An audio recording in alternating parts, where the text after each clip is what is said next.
Welcome to Power Charting. I am your host, Bruce Frazier. Tape reading is a very specialized aspect of the Wyckoff method, not widely understood, not really widely used. And for those that do use it, it's incredibly powerful tool technique in chart reading. I think it is the premultuate methodology in chart reading. And if you will stick with me here, we will explore this very powerful special approach. And I think you will find it remarkably rewarding if you stay devoted to it. Now, this is a discipline. It's a mastery process. It requires a tremendous amount of work. So I don't want to leave you with the idea that it's easy to do, because there's a lot of nuance to it. But you can learn it, and you can be really, really good at it. I'm going to show you some resources that you can use to be able to develop your skills in the tape reading concept. Here's Dr. Pruden. In 1976, he started teaching the graduate program at Golden Gate University in technical analysis. You can see him here on the right with his book, The 3 Skills of Top Trading, after it was published.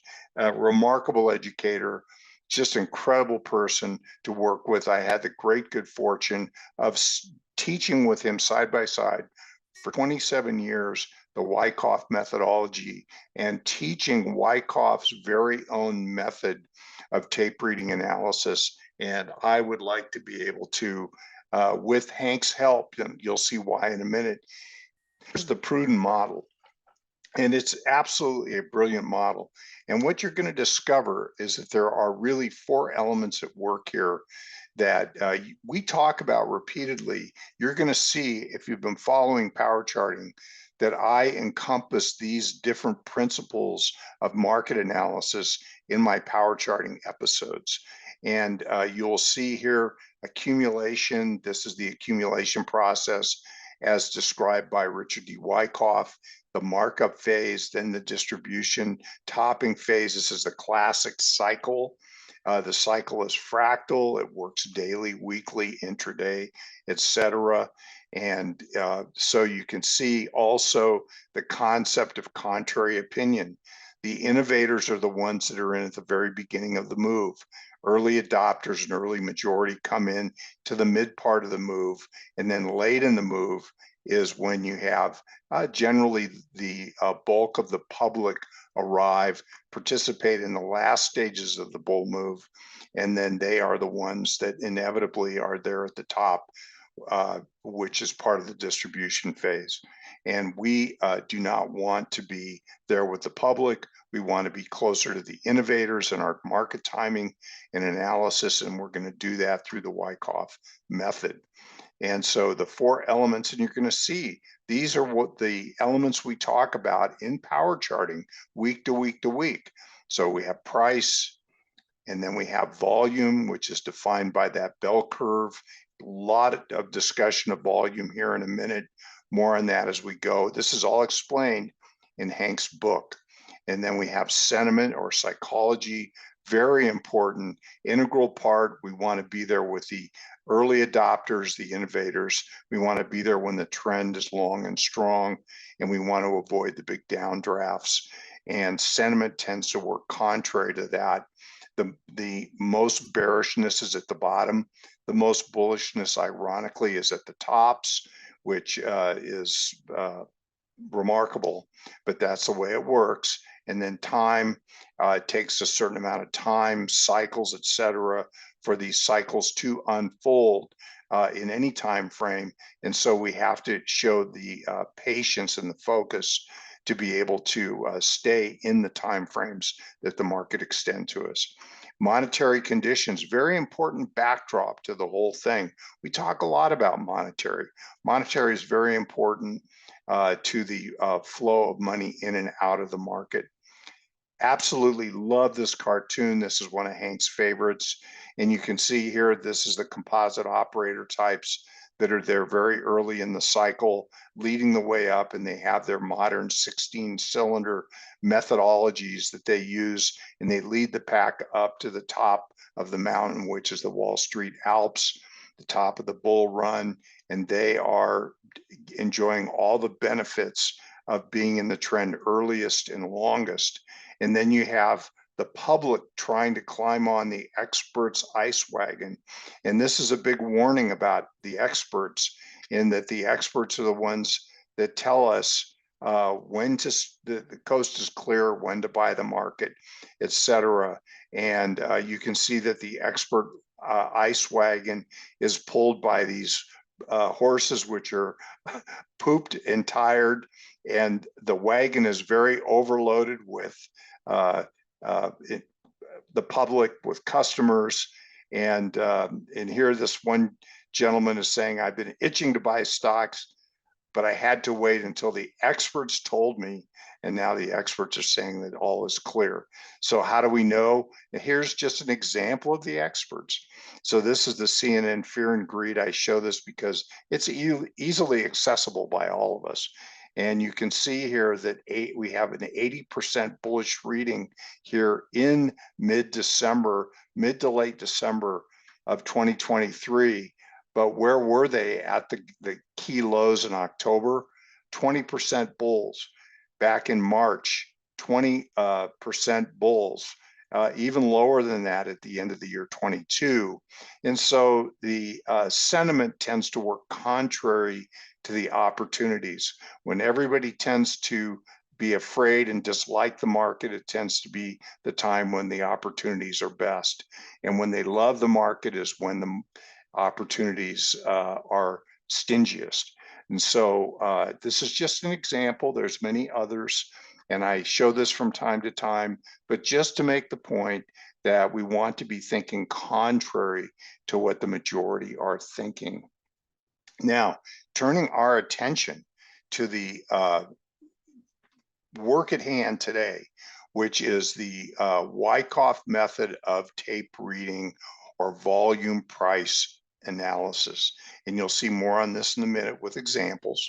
But here is Wyckoff's rules. And this is by no means a complete list. It's much deeper than this. There's much more. We're just making introductions today. And if you like what we're doing here, let me know, and we will do more of it in the future. So number one, price movement should always be proportional to volume. And so a lot of the price analysis that we're going to do bar by bar related to volume is going to help us to understand where we are in the unfolding cycle of accumulation or distribution. So A, bearish movements. A, low volume and price up. So price is up, but very little demand, and that is generally bearish. B, moderate volume and price is down, which shows supply is starting to show up and is present. That is bearish. High volume and price down, that's active selling taking place on a high scale. That is likely institutional selling, bearish for sure. High volume and price up, but modestly. In other words, narrow spread, but high volume, that's churning. It shows effort and result, a key Wyckoff law, lots of effort and volume, very little price movement. The result is minimal, that is bearish. Bullish movement, low volume and price down, that's bullish because that shows that there's an exhaustion of supply. Moderate volume and price is up, that's bullish because it shows that volume is starting to follow prices up, which shows demand is present.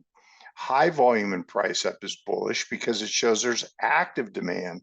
So supply and demand is another key law of Wyckoff. So and then D, high volume price down modestly.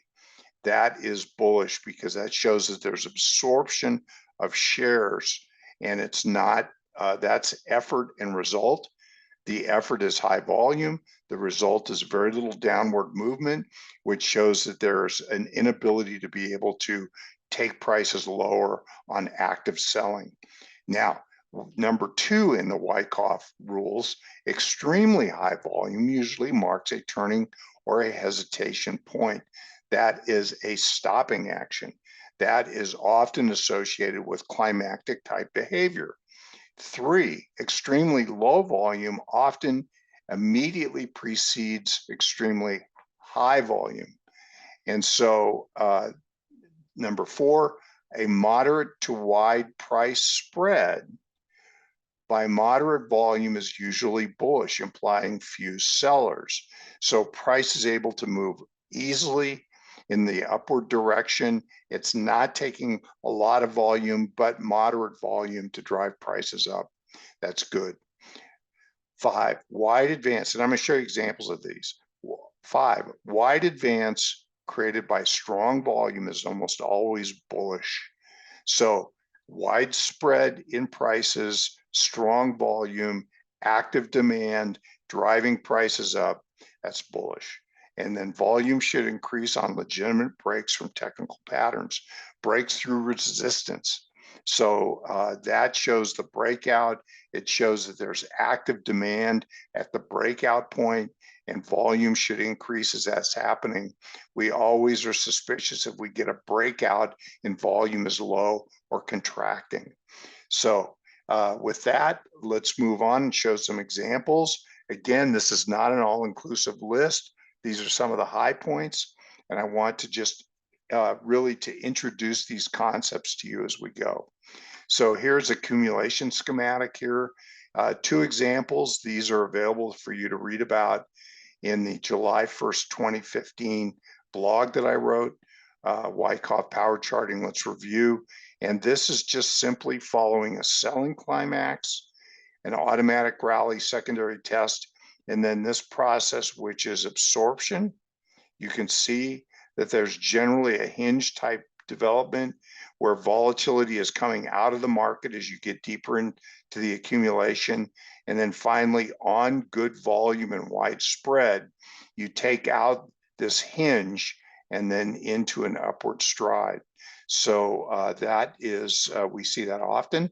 Here's another example of a hinge.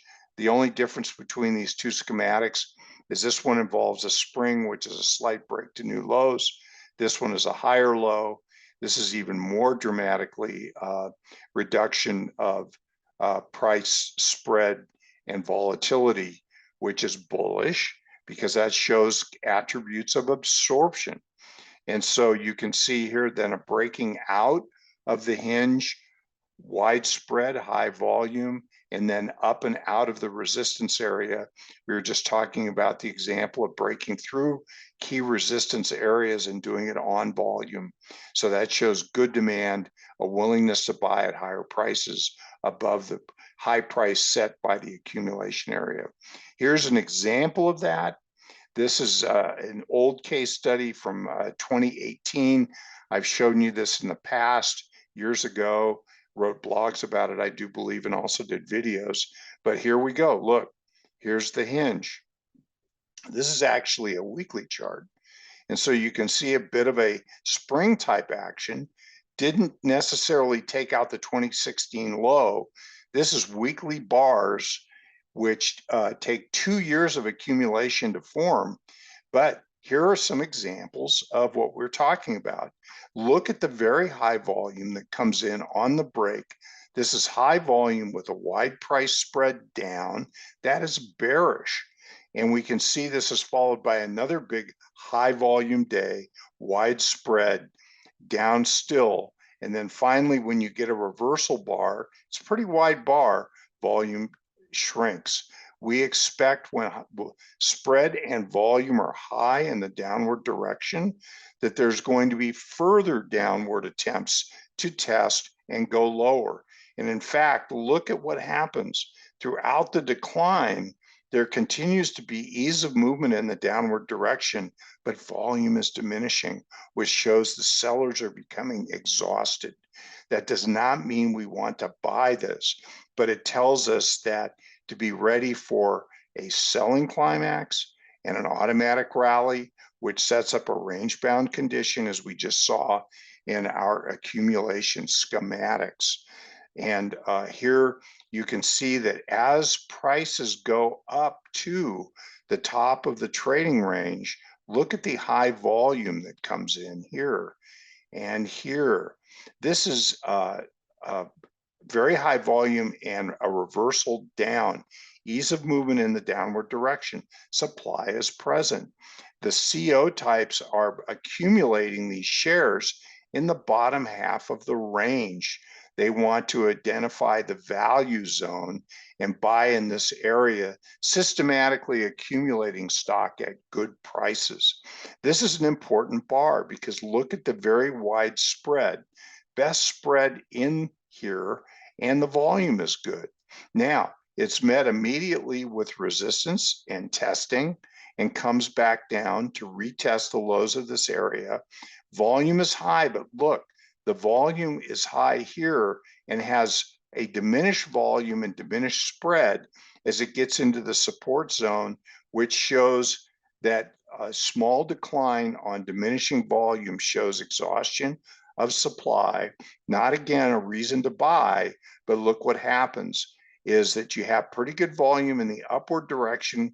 Price goes up, has a tail, and up it goes. I could talk about this chart on and on and on. Look at the volume really dry up.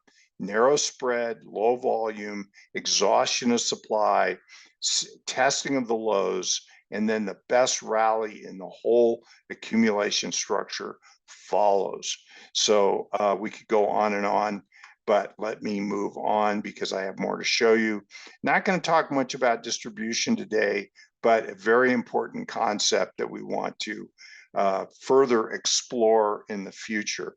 We are going to talk about reaccumulation here because this is the example that I'm going to show you in the little bit of time that I have left. And this is AVGO, and you can see here that this is the reaccumulation zone for this stock. This is June to December.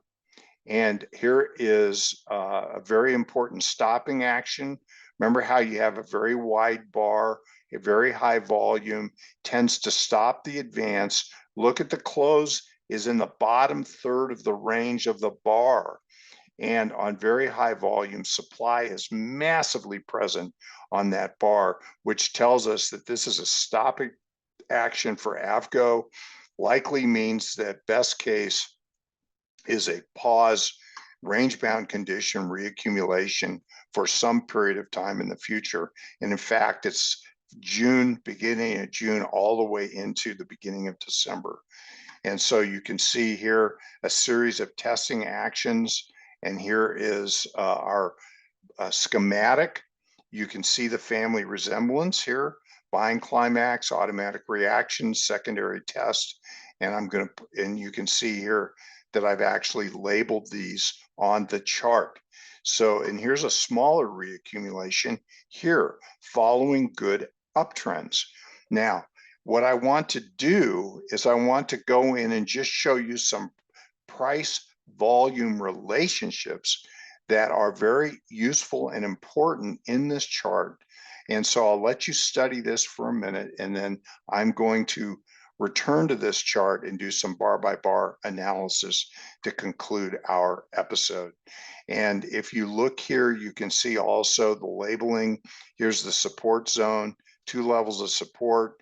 Here's the jump right here out of into a sign of strength, out of resistance. Notice how, remember how we said you want to see jumps or penetrations of resistance come with volume?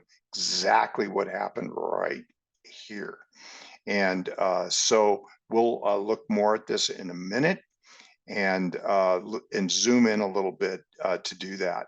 And so note also that as this is happening here, here, and here, that you have relative outperformance, relative strength new highs in AVGO during this period. A very important clue that AVGO wants to be leadership and wants to go higher.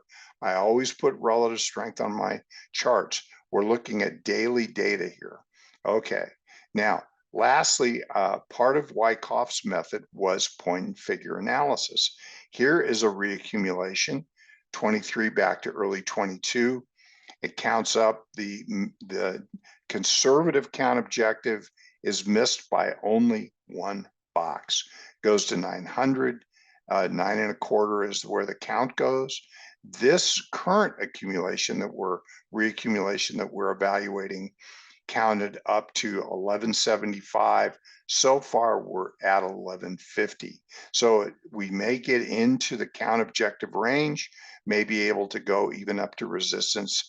Relative strength is still good. We'll see.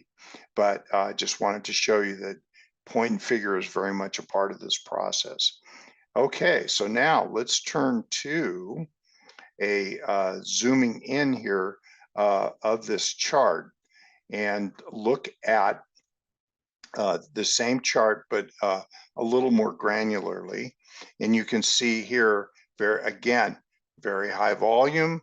And I'm actually going to put it on inspect here. And there's just no better tool than stockcharts.com for doing this analysis. You can put on the inspect tool, line up your volume, line up your price spreads, even look at what the price spreads are and be able to see the high, low, open, close. Very important. Now, I'm just going to show you some high points as we conclude this episode. Remember that we talked about narrow range and high volume, and look at that secondary test as it rallies up towards the resistance area of the top of the buying climax. We have a good range bar here, that bar right there. And then following it, we have a very tight range. One more really good range day, but look, the volume diminishes from the prior up range day. And the secondary test comes on a very narrow price spread, and the volume is still relatively elevated. Look what happens the next day. Volume expands a lot, and the price spread widens, and it closes below the low of the narrow range day in the prior day. That is supply present coming back in. There are active sellers of this stock at the resistance zone. Now we go out further. We could actually analyze each one of these bars, and this really is one of those things that requires a tremendous amount of detail to do and do well. And this is the reason a lot of people don't do tape reading, because it's very nuanced, it's very granular, and you have to really love looking at these charts. And so note this very high volume or very high widespread push to resistance right there on that bar to the left of where our inspect bar is. And then the volume is high. Now, is there an element of supply in that? Well, look what happens the next day. Volume is nearly as high. Spread is very narrow. The spread, that's effort without result. Effort and volume without result in an upward price move through resistance. So that demonstrates that supply continues to be present at resistance. This is not a stock that's ready to go up. Look at this very big volume bar and the very tight range day. There was some very large selling on that day. One attempt to test the buying climax peak, volume was very low on that upward surge, and that shows lack of demand. So spreads widened, volume diminished. That is not a bullish condition, as we saw from our rules. And then you can see here that the continues to be churning at the resistance area, and then look what happens. A wide down bar right there, and very volume expanding from the immediately prior days. And this is the beginning of the downward move to the area of support. Now, this bar is interesting because this is a close on the highs of the range, narrow range day, which took out the lows from June, and the volume was low, which shows that there was an attempt to take prices down that failed. and there was really minimal supply, and that showed exhaustion of supply at support. We expect prices will go up from here, and they do go, in fact, up to resistance, but look at the volume that comes in right there on that turn down. So this goes on repeatedly. I'm not going to keep going with this. I'll let you do this on your own. Look at this day. This is a close about in the middle of the range, which is a spring of the key support area with very high volume. Now, if this low can hold and it comes back in, which in fact it did, we would expect testing of that spring bar. And we can in fact get testing twice. The volume is low on the attempts to go back down. There is minimal supply present to push prices down. That is bullish. And in fact, we see here, look at how the volume on this touch of the resistance area is coming on less volume. That shows, even though it's high volume, it's less than the other areas of resistance. So that tells us that the active supply that's coming in and selling at the buying climax resistance zone is exhausting itself. This is a key to being able to break out in the future whenever that might happen. And down we go, and we see again, volume continues to be present on the decline. I think this volume represents demand coming in, and but we won't know until we start to turn off of this. And let me just conclude this whole analysis, because look at this beautiful jump up and out, is that one of the key elements that tell us, and we don't want to get involved with the stock until it's done being reaccumulated. We want to own it when it's ready to go up. That's a key feature. So when we're doing all this analysis, we're basically dispassionately watching and looking at this chart and waiting for the moment when we can start to own this stock. We want to see volume expand on the up days with widening spread, ease of movement up. We're seeing some of that. We could see this on this bar. We see it some on these two bars to the left of the inspect, and we see it on the breakout. Look at the volume come in on the breakout. That's one of the key conditions we look for. That says that all the overhead supply has been absorbed. And then it goes up into a sign of strength. And when it comes back down again, look at that very high volume on that break. So we would worry supply is coming back in again, but it comes back down. Look at the spreads narrow on the decline. That's quite bullish, and the volume is diminishing as it pushes down into old resistance, new support. And that is followed by, look at the volume come in, highlighted in green. Look at all that volume come in. That's just good demand driving it up. It's up into our price target on our point and figure. So we may have to have another range bound condition here, and we'll watch it. But a good campaign, and the entry places that look most appropriate to me is this local spring for a tranche, a small tranche with a close stop. And then this low here has elements that suggest prices are going up. This breakout and this backup represents another place to initiate trades. Moving up stops with every new addition to the holdings, and we'll talk more about that later. So, and then of course, all this good support from relative strength going to new highs. That is our introduction to tape reading here. We could look at every one of these bars and evaluate them, which we do. I wanted to show you some of the key principles and high points. I did it quickly, but you will find that when you look at charts, you can never look at them in the same way again, because there's so much nuance and detail, whether you're looking at intraday, daily, weekly, monthly even.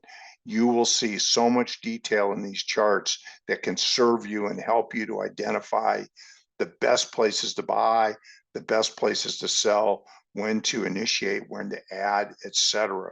And with that, if you like what we're doing here and you'd like to see more, let me know. I want to know if you would like to do more of this. I know that it's a small group of people that really care to do this kind of work, but I'm interested in helping people to advance their skill sets and their mastery.